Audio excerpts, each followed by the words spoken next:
Hello, everyone, and welcome to Proline. I'm John Cranton in Las Vegas, joined by Jim Feist. We're going to take a look at some conference tournament tips to throw your way. Got our man on the street, Jeff Sod, with a free basketball NBA play coming up. Also going to talk about the UCLA-Minnesota game. First, Jim Feist, you've had a terrific run. Boy, since Friday, no losing days. What do you have? What specials do you have so everybody get on board and take advantage of a red-hot Vegas handicapper, which is the best time of the sports calendar as well?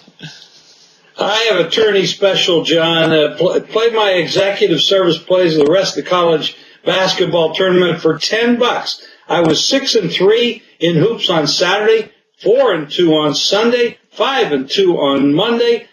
That special is $10 plus get a bonus, a high roller platinum release going tonight. It's a $500 release, and it's online right now for sale for $500. So if you want to go there, just go there and click and pay $500 for it, or you can pay $10 and get this special, which includes that high roller play.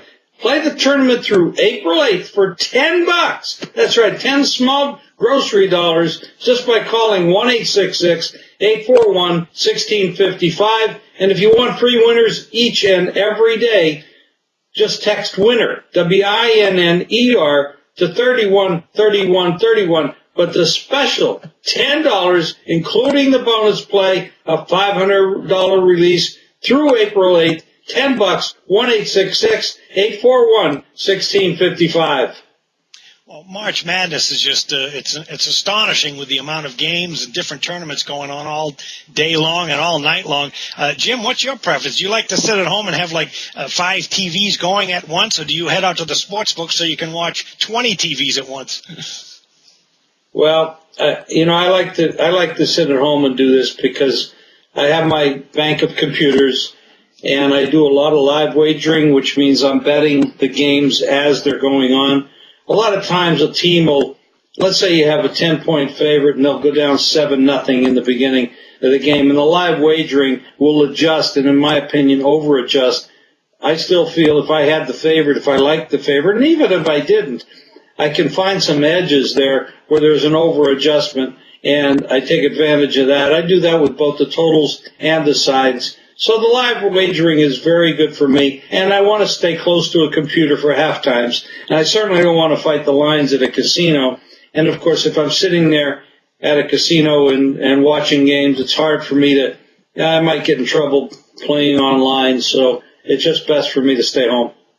Okay, well, Jim just finished a series of articles on March tournament tips, wagering tips, and so forth. You can find all those articles, 3 of them, at jimfeist.tv. Jim, let's just go through some of the March betting tips, some of the things that stand out in your mind as to favorites, dogs, totals, and chalks. What are the things with teams and spread trends that you look at that really jump out as far as where the edges might be for each game? Well, John, there's a divergent opinion, and I'm on one side of it. You talk about history and trends. Those things are good, I think, in a smaller group. I see a lot of articles about going back 15, 20 years, how the 14th seed does so well, and 16th seed, et cetera. But things have changed in college basketball, and as everything else in life. Years ago, we didn't have the coverage. The media didn't cover the small teams.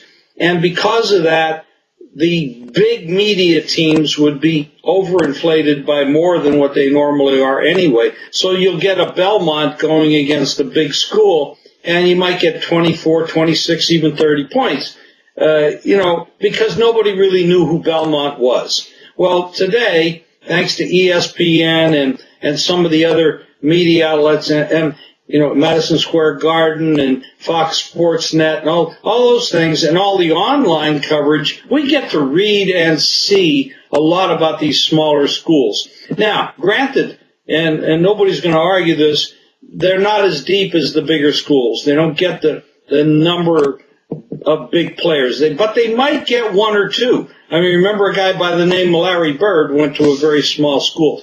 But until they got to the tournaments, nobody really knew who they were. But today, we all know who they are. So we know that this kid out of South Dakota can score. And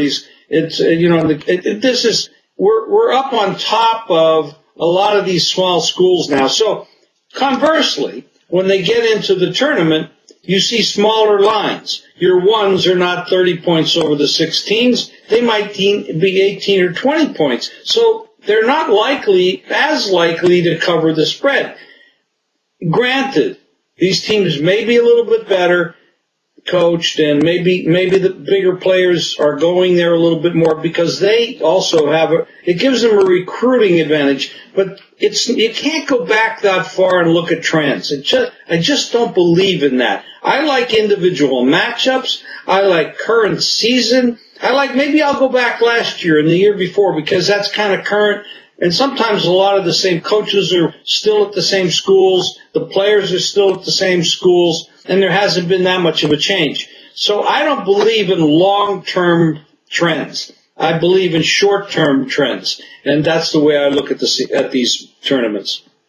One of the factors that stands out for me that's highly important would be experience. And there's two ways to encapsulate this. One is coaching. I mean, guys like Tom Izzo and Mike Krzyzewski, they've been through all the wars before. They know how to make changes with matchups and even subtleties during the game. And those teams have strong fundamentals. Well, it starts with the coaching staff, free throw shooting, attention to defense, and detail. The other aspect of that would be teams that are coming into tournament play with juniors and seniors. Now, that is a rarity the last 10 to 15 years with more guys going off early to the NBA, which is actually the norm these days. But you can find, even though it's lesser, you can find teams that have an abundance of juniors and seniors. Now, for this particular tournament, the three teams that I've circled would be Florida, Michigan State, and Duke. Quite a few juniors and seniors on the team. And what's interesting about those three is none of them won their conference tournaments. But that doesn't mean I'm going to brush them aside. In fact, I'm going to put a circle around them and say I like this experience edge that they have in March play because confidence is so important. I mean, these guys, when you're juniors and seniors, you've been through wars in tournament games and close games during the regular season, much more so than a team that has an abundance of freshmen and sophomores. More clutch moments, more games coming down right to the wire where they have been through. So I think that's a nice edge that most teams don't have this time of the year. And I signal out those three, Duke, Michigan State, and Florida, as having a nice edge over some opponents during this time of the year. Jim, anything else that stands out as far? Go ahead. Well, I mean, you're 100% right. The coaching experience, the player experience, the more senior players, that they're a little older. They're not boys anymore. They're men. This goes a long way in a situation like this because there's a lot of pressure on these kids. You got to remember, some of these kids are 17, 18 years old, and if they happen to have a group of players on the team that are, say, 22, and occasionally maybe 23, but there's a big difference in maturity between an 18-year-old and a 22-year-old. There's a big difference in maturity between a freshman, and a senior who has a lot more under his belt. And the experience level of being in the big dance or one of these tournaments in the past when they know they have a postseason to go to. So that type of experience, and the coaches that have the experiences from the mistakes that they made before. I don't know about you guys, but I learn a lot more from my mistakes than I do from my successes. And I think that goes for most people in life. And these players and these coaches are the same way. So experience does count. Yes, mistakes are good, too, because you learn from that and get better. Before we get to the Minnesota UCLA game, a fascinating game with a very small betting line, let's hear from our man on the street, Jeff Saad, who has a free play on an NBA game coming up. Jeff? First, LVSS has been on a 47-27 run in the NBA. You get a week of NBA plus college for only $10, including Friday's NBA Total of the Year. Plays every day, 7 days of action. Build your bankroll. Call LVSS at 1-866-575-8916. That's play basketball for 7 days. NBA and college is $10. 1-866-575-8916. Your free play is Friday in the NBA as the Blazers are at Atlanta. The Blazers are in a terrible situation of spot. Their fourth straight road game and the second of a back-to-back spot after playing Thursday at physical Chicago. It's a 5-game trip for Portland, and they face a good Hawks team that is in a tight playoff race for the number 6 to 8 seeds in the East. Atlanta is a strong defensive team. They are rested, and this is their third straight home game. Atlanta was a dog at Portland this season and won 95-87, and the Hawks are 11-3-1 against the spread in the last 15 games, playing on 1 day's rest. Play the Hawks on Friday. Once again, get a week of NBA and college, including Friday's NBA Total of the Year, all for just $10. Call LVSS at 1-866-575-8916. All right, thanks, Jeff. It's a fascinating game, Jim, coming up on Friday night. UCLA is playing Minnesota. Here's a game where Minnesota opened at 2.5 and moved to 3. It's really a contrast in styles here. Minnesota, the big, rugged, physical Big Ten defensive team in the low post. UCLA, very different. They love to score with a flashy offense, very much a finesse offense, although they do have some depth concerns. And the total went from 135.5 down to 135. Jim, is this a game where you look at the line movement and say, hey, I'm going to follow that money? Well, neither one of these teams are my favorite as far as quality clubs. And the reason I say that, first of all, UCLA had the unfortunate situation with Adams the other day. Jordan Adams, he broke his leg. He'll be out for the season. That's a big loss for them. Freshman guard. He was a quality athlete. Minnesota, they're a big disappointment. They're 2-8-1 on ATS run right now. I hate to be disparaging about anybody that's doing their job, but Tubby Smith years ago was a highly rated coach, and for some reason he has really slipped with this team. This club has an abundance of talent, and they should not have the kind of record that they have right now.